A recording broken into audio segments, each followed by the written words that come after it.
Have you ever sat down in an exam room, opened the IELTS paper, and suddenly your heart started beating fast because you felt like you were running out of time already? Yeah, that happened to me too. But here's the twist. I didn't let the exam control my time.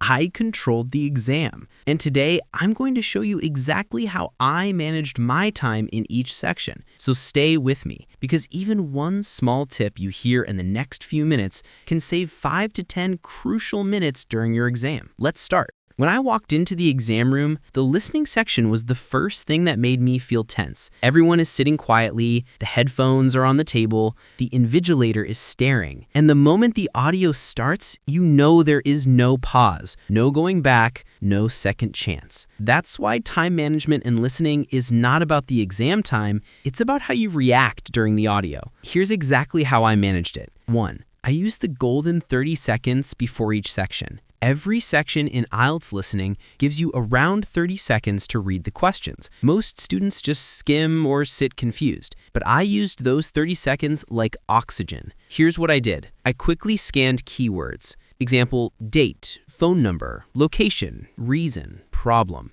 I tried to predict the format. Example, a number, a name, a place, a verb. I imagined the situation. Example, hotel booking, student asking teacher, museum tour. This mental preparation gave my brain a roadmap. So when the speaker started talking, I already had an idea about what kind of information was coming. 2. I never waited for the exact words. One thing that wastes time and marks is expecting the speaker to repeat the same words written in the questions. IELTS never does that. So I trained myself to listen for paraphrasing instead. Example, expensive equals costs a lot. Example, around 20 minutes equals roughly a 20-minute walk. Example, must bring ID equals you will need identification. When I stopped waiting for identical words, I became faster automatically. 3. I didn't panic when I missed an answer. This is the part that changed everything for me. During my test in section 2, the speaker mentioned a detail and I missed it. I felt my stomach drop. That fear of losing your focus is real. But I told myself, if I miss one answer, I won't miss the next 3. So instead of trying to go back or overthink, I immediately moved to the next question. This saved huge amounts of time because I didn't freeze. If you panic for even 5 seconds, you lose 10 seconds of audio. 4. I always kept one eye on the next question. This is a secret trick many Band 8+ students use. While I was listening to the answer for question 4, my eyes were already scanning question 5 and 6. Why? Because IELTS listening flows like a river. If you don't know where the river is heading, you'll get lost. This helped me stay prepared, predict what kind of answer was coming, avoid surprises, and stay calm. 5. I use the final 2 minutes for spellings only. At the end of listening, you usually get 2 minutes to check your answers. Most students re-listen in their mind. That's useless. The audio is gone forever. I use those 2 minutes for only one thing: spellings, plurals, capitalization, numbers format. Because you won't believe how many marks people lose due to children versus children's, Friday versus Friday, 100,000 versus 100,000, color versus color. Both are correct, but choose one style. And that's how I managed my time in listening, not by being fast, but by being mentally organized. Let's move to the section where time can destroy you if you don't control it. IELTS reading is different from listening. Here, the challenge is not the difficulty of the text, it's the race against the clock. You get 60 minutes to answer 40 questions. And trust me, those 60 minutes disappear quickly. Here's how I managed my time inside the exam hall. 1.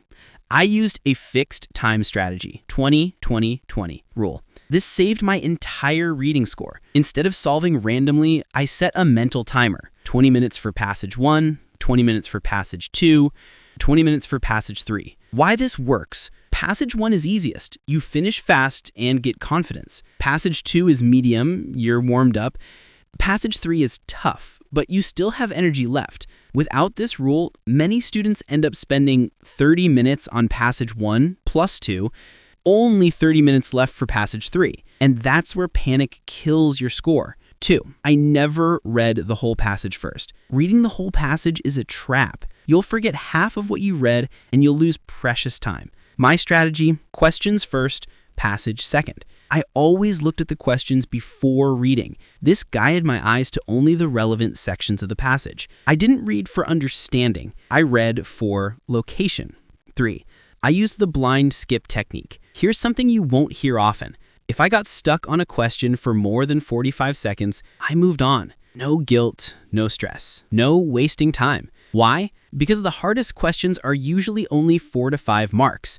But if I get stuck in panic, I'll lose time for the easy ones. Later, when my brain was calmer, I returned and solved them faster. 4. I used keyword scanning like a laser. IELTS passages are long, but the answers are always hidden in one small place. So instead of reading everything, I quickly scanned for dates, names, numbers, capital letters, unique words, transitions. However, although, surprisingly, these words catch your eye instantly. This technique alone saves 8 to 10 minutes. 5. True, false, not given, my personal timing strategy. This question type is a time eater. My approach: if I find the fact, T/F. If I find the topic but not the fact, not given. If the passage says maybe or sometimes, not given. If I get confused for more than 30 seconds, skip and return. This stopped me from burning time unnecessarily. 6. Matching headings. I use the mini summary method. Matching headings is difficult because you need the main idea of each paragraph. So instead of reading the whole paragraph, I read the first 2 lines, read the last 2 lines, wrote a 2-word summary in my mind: history change, new method, criticism, problem solution. Then I matched it with the closest heading. This technique saved at least 6 to 7 minutes, and I saved the last 3 minutes for grid checking. At the end, I quickly scanned my answer sheet. Did I miss any question? Did I write answer in wrong box? Did I shift the sequence? Did I use correct spelling? When I walked into the writing section of my IELTS exam, I wasn't scared of the questions. I was scared of the clock, because the writing section gives you 60 minutes, 2 tasks, and a lot of pressure. And the truth is, most students don't struggle because they can't write. They struggle because they can't manage these 60 minutes wisely. Let me break down exactly how I handled writing with a clear plan, steady pacing, and zero panic. The same method that helped me complete both tasks comfortably within time. 1. I followed the golden rule of 20 minutes for task 1, 40 minutes for task 2. Before I even started writing, I said one thing to myself: no matter what happens, task 1 gets only 20 minutes. Why? Because task 2 carries twice as many marks. Task 2 is longer, deeper, and requires more thinking. Task 2 is the score deciding part. If you spend 25 to 30 minutes on task 1, task 2 becomes rushed, messy, and unclear. So even if task 1 looked confusing, I didn't panic. I trusted the plan. This timing discipline alone improved my writing band score. The way I handled task 1, 20-minute breakdown. Task 1 becomes easy when you don't waste time thinking, how do I start, or what do I write next? I followed a fixed, repeatable structure that saved me 5 to 7 minutes automatically. Minute-by-minute breakdown. Minutes 0 to 3, understand and identify key data. I didn't read everything deeply. I only focused on the highest figure, the lowest figure, any noticeable trends, upwards or downwards, comparisons, significant changes, unusual patterns. This gave me a quick map of the whole graph or chart. Minutes 3 to 5, write introduction, paraphrasing. I rewrote the question using synonyms. No analysis, no numbers, just a clean rephrasing. This took less than 2 minutes because I practiced this skill a lot. Minutes 5 to 8, write overview. The overview is the soul of task 1. I wrote the main trend, the most obvious differences, the overall pattern. I never wrote numbers here, just the general direction. 8 to 18, write body paragraphs 1 and 2. 1 paragraph for the first half of data, 1 paragraph for the second half. I never tried to include every number, only the important ones. Peaks, drops, comparisons, and significant percentages. I also used time-saving linking words like overall, meanwhile, in contrast, similarly, however. These help me explain relationships quickly and clearly. Minutes 18 to 20, final check. A quick check for spelling, grammar, article usage, missing words, extra unnecessary details. I never tried to rewrite anything major. That's risky and wastes time. This 20-minute structure gave me a safe, clean, accurate Task 1 every time. Task 2, my 40-minute strategy that saved my band score. Most students tried to write Task 2 like a school essay, long introduction, complicated words, or memorized phrases. But I kept it simple, clean, and structured, and that helped me save a lot of time and reduce panic. Here is exactly how I used every minute. Planning, my secret advantage. This is the step most students skip, and that's why they lose time later. For the first 10 minutes, I didn't write a single sentence. Instead, I planned like this. Step 1, decide my view. I chose a clear opinion or approach. No confusion, no half agreements. A clear direction speeds up writing. Step 2, choose 2 strong ideas. I didn't choose 5 ideas. I didn't overthink. Just selected 2 strong points that I could explain easily. Step 3, write bullet notes. Not full sentences, only short notes. Main point, explanation, example, small story, or real-life situation.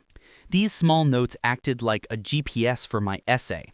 They guided me while writing and prevented me from stopping to think. Write introduction. My introduction was always 3 sentences. 1, paraphrase the question. 2, add a general statement. 3, state my opinion if required. This took 4 to 5 minutes. Not too long, not too short. A short, powerful introduction saves time and gives clarity. Write body paragraph 1. Here's the structure I followed every time. 1, topic sentence. 2, explanation. 3, example. 4, mini conclusion for that idea. Write body paragraph 2. Same structure as paragraph 1.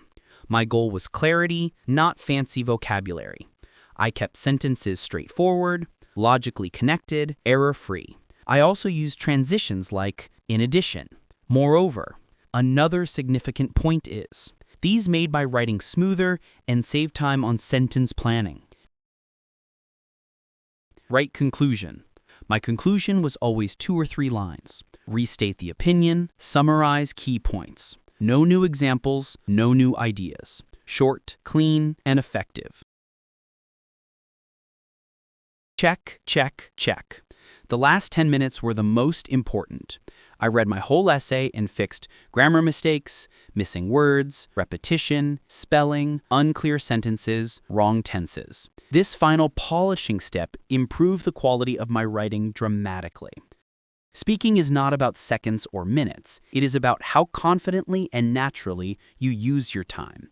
On the exam day, here's exactly how I managed it. Part 1, I kept my answers short, but structured.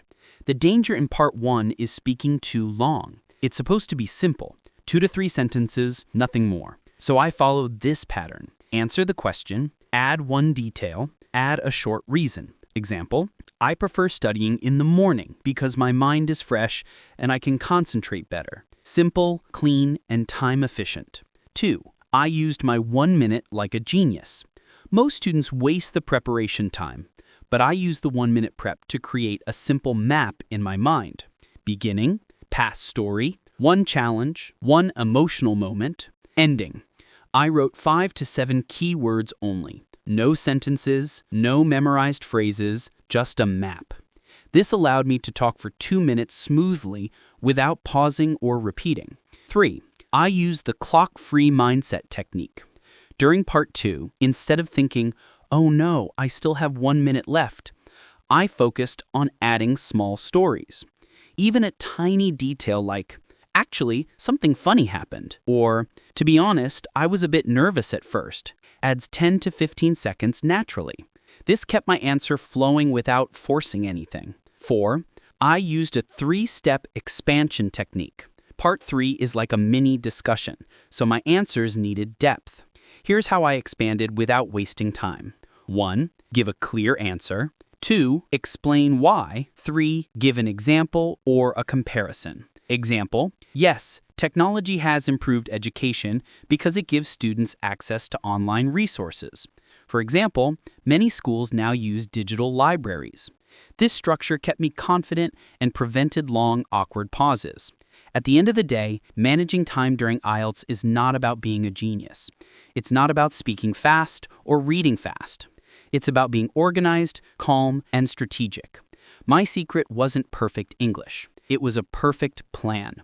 I knew when to move on, I knew when to slow down, I knew what to focus on, and I trusted my preparation. If you follow the same strategies, you won't just manage time, you'll manage the entire exam with confidence. Remember, time pressure doesn't control you, your mindset does.